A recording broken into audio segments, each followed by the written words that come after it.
नमस्कार साथियों, आज बात दिल्ली प्रदेश की है।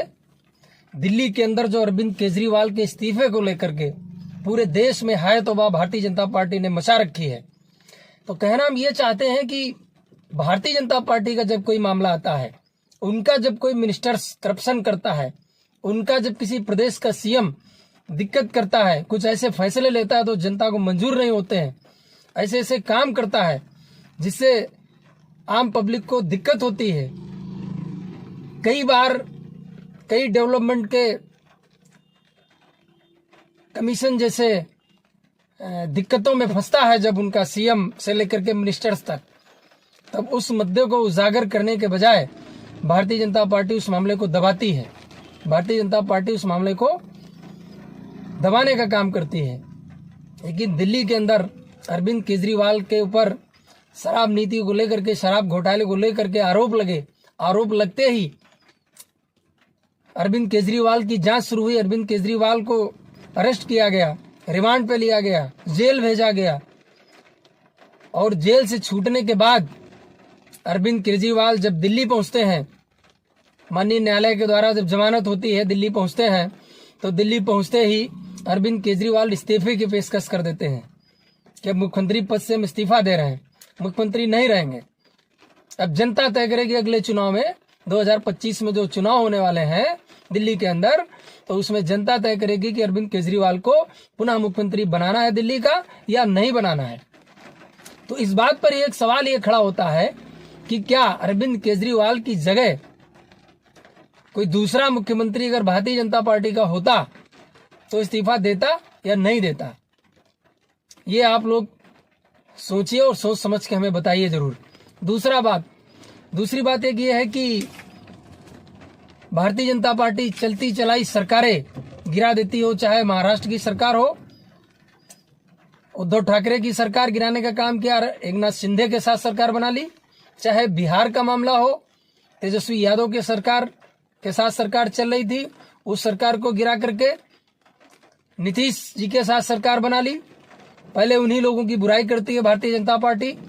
पहले नीतीश जी को कहा प्रधानमंत्री जी ने, ए नीतीश बाबू, ये कुशासन नहीं चलेगा, और जब नीतीश जी इनके साथ सरकार में आ गए तो वो सुशासन बाबू हो गए, अच्छी सरकार चलाने वाले हो गए व्यक्ति। और जब तेजस्वी के साथ सरकार में थे तो बुरे थे। कई जगह इन्होंने अपना ऐसा प्रैक्टिकल किया है कि चलती चलाई सरकारें बीच में गिरा करके जबरदस्ती विधायकों की खरीद फरोख्त करके और नई सरकारें बना दी वहां, यानी भारतीय जनता पार्टी के साथ सरकारें बना दी इन्होंने। दूसरा जो दिल्ली का मैटर चल रहा है, दिल्ली का मामला चल रहा है, अरविंद केजरीवाल के इस्तीफे तक तो ठीक था, उसको बहुत प्रोपोगंडा किया कि आप भ्रष्टाचारी हैं, व्यभिचारी हैं, तो इस्तीफा तो देना ही पड़ेगा। जबकि भारतीय जनता पार्टी के बाद भ्रष्टाचारियों की, अपराधियों की, बलात्कारियों की फौज है। कई ऐसे विधायक इनके जेल में हैं जो बलात्कार के दोष में जेल में हैं। कई इनके ऐसे विधायक जो भ्रष्टाचार करते हैं और वो कई बार उन पर उंगलियां उठती हैं, लेकिन उन पर कार्रवाई भारतीय जनता पार्टी नहीं होने देती है। दूसरे दलों से भी जो भ्रष्टाचार करके आए, अगर भारतीय जनता पार्टी में शामिल हो गए तो फिर इनके पास वॉशिंग पाउडर बेहतर वाला है, उस वॉशिंग पाउडर से, उससे हमें कोई दिक्कत नहीं है, हमें कोई आपत्ति नहीं है उससे। दिक्कत इस बात से है कि जब अरविंद केजरीवाल ने इस्तीफा दे दिया और विधायक दल की बैठक हो गई, विधायक दल की बैठक में सर्वसम्मति से अतिशी को मुख्यमंत्री बनाने की पेशकश हो गई, फिर भारतीय जनता पार्टी के पेट में दर्द क्यों है, बीजेपी के पेट में दर्द क्यों है? जब आप महिलाओं का इतना सम्मान करते हैं, मोदी जी महिला आरक्षण को लेकर के भी ढिंढोरा पीट रहे थे, महिलाओं की इज्जत को लेकर के ढिंढोरा पीटते हैं, तो जब दिल्ली के अंदर एक पढ़ी लिखी महिला को सम्मान मिल रहा है, मुख्यमंत्री पद से नवाजा जा रहा है, तब आपको दिक्कत क्यों है? क्या आप महिला विरोधी हैं? क्या आप सही से आरक्षण नहीं लागू होने देना चाहते हैं? क्या आप महिलाओं के आरक्षण के खिलाफ हैं? क्या आपको अतिशी भी भ्रष्ट दिखने लगी? क्या अब आपको अतिशी महिला नहीं लग रही है? तो कहना भी ये चाह रहे हैं कि भारतीय जनता पार्टी जो कहती है वो न खुद करती है और न दूसरे को करने देती है। अगर अभी केजरीवाल इस्तीफा ना देते, केजरीवाल मुख्यमंत्री बने रहते, तब भी इनको दिक्कत थी कि इन पर भ्रष्टाचार के आरोप है, मुख्यमंत्री पद से इस्तीफा नहीं दे रहे।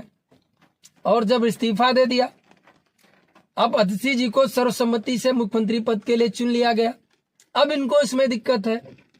अब अतिशी आतंकवादियों का साथ देती हैं, उनके माता पिता साथ देते हैं। अरे ऐसे ऐसे अनर्गल बयान चल रहे हैं न्यूज चैनलों पर, जिनको सुन के शर्म आ जाए जनता को भी, कि मतलब कुछ भी। पूरे देश में आप क्या ये चाहते हैं कि भारत के अंदर किसी भी राज्य में कोई दूसरे दल की सरकार हो ही ना, आप ही अपनी तानाशाही चलाते रहें।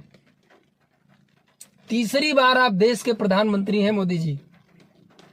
आपने एक बड़ा वादा किया था कि हर साल 2 करोड़ रोजगार युवाओं को हम सृजन करेंगे, 2 करोड़ युवाओं को रोजगार देकर उन्हें आत्मनिर्भर बनाएंगे, जिससे वो अपने परिवार का लालन पालन अच्छे से कर सके, अपनी जीविकोपार्जन का सही प्रबंध कर सके। आपने इस वादे को पूरा नहीं किया। ये इसलिए वादा बड़ा है, इसको जुमले में आपने बदलने का काम किया, इसलिए तकलीफ है। भारत युवाओं का देश है, सबसे ज्यादा युवा भारत में है, और आपने युवाओं के साथ ठगने और छलने का, झूठ बोलने का काम किया है। और जब किसी एक छोटे से राज्य का अगर कोई मुख्यमंत्री कुछ करता है तो वहां आपको पीड़ा है, लेकिन पूरे देश के युवाओं के साथ आपने एक वादा किया था, उस वादे को आपने नहीं निभाया। और यही एक कारण है कि देश का युवा आपसे छिटकने लगा ना, भागने लगा है।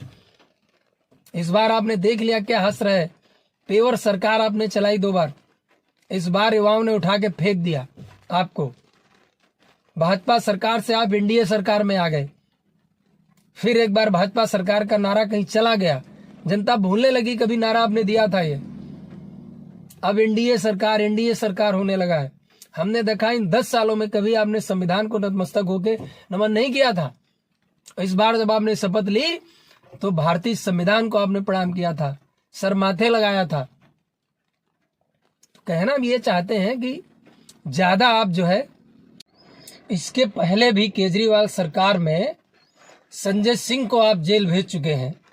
एक बेहतर शिक्षा मंत्री मनीष सिसोदिया दिल्ली के अंदर, जिसने बहुत अच्छा काम किया शिक्षा जगत में, आपने उस शिक्षा मंत्री को भी जेल भेज दिया, बहुत प्रताड़ित किया। और उत्तर प्रदेश के अंदर एक बहुत बड़ा घोटाला, 69,000 शिक्षक भर्ती घोटाला, जो पूरा देश जानता है अब, जिसके लिए रिटन प्रमाण है, पिछड़ा वर्ग आयोग ने लिखित में दिया कि इतना करप्शन हुआ। शिक्षा मंत्री ने माना कि इसमें भ्रष्टाचार हुआ है, नई सूची निकाली 6800 लोगों की, लेकिन इस पर नजर प्रधानमंत्री जी की नहीं पड़ी, उत्तर प्रदेश के मुख्यमंत्री योगी जी पर नहीं पड़ी। कोई शिक्षा मंत्री जेल नहीं गया। 19,000 पदों पर 69,000 भर्ती में घोटाला हो गया, उस पर कोई एक्शन नहीं मोदी जी के द्वारा लिया गया, योगी जी के द्वारा लिया गया। दिल्ली के अंदर सिर्फ आरोप लगा तो जेल चले जाते हैं। अरे भाई, अपनी सरकार में जो अपराधी हैं जेल कब भेजोगे? इन पे बुलडोजर कब चलेगा? इनके लिए सरकार से इस्तीफा कब मांगेंगे? नहीं मांगेंगे आप। आपके लोग जो कर रहे हैं वो ठीक है? क्यों आज तक फैसला नहीं हुआ? क्यों कभी हाई कोर्ट की सिंगल बेंच, फिर डबल बेंच, फिर सुप्रीम कोर्ट, न्यायालय का फैसला आने के बाद भी सरकार क्यों नहीं जागती है? तो दूसरे के यहाँ दिक्कत आपको दिखाई पड़ रही है, लेकिन आपकी सरकार में बड़े बड़े भ्रष्टाचार, बड़े बड़े घोटाले हो रहे हैं, जो साबित है, लिखित में है, आपके पास फाइल है, उसको आपने दबा दिया। उस पर कोई वार्ता नहीं करने तैयार है आप। सिर्फ आपको लगता है कि दिल्ली में भ्रष्टाचार है, यानी जहां भारतीय जनता पार्टी की सरकार नहीं है वहां भ्रष्टाचार है, और जहां भारतीय जनता पार्टी की सरकार है वहां सब दूध के धुले हैं, बिल्कुल साफ है। तो दोहरे चरित्र की बात अब नहीं चलेगी, अब ये दोगलीपंथी नहीं चलेगी। अब भारत की जनता समझती है, समय समय पर अपना जवाब देती रहेगी। जवाब दिया है इस बार भारत की जनता ने, और फिर जवाब देगी भारत की जनता।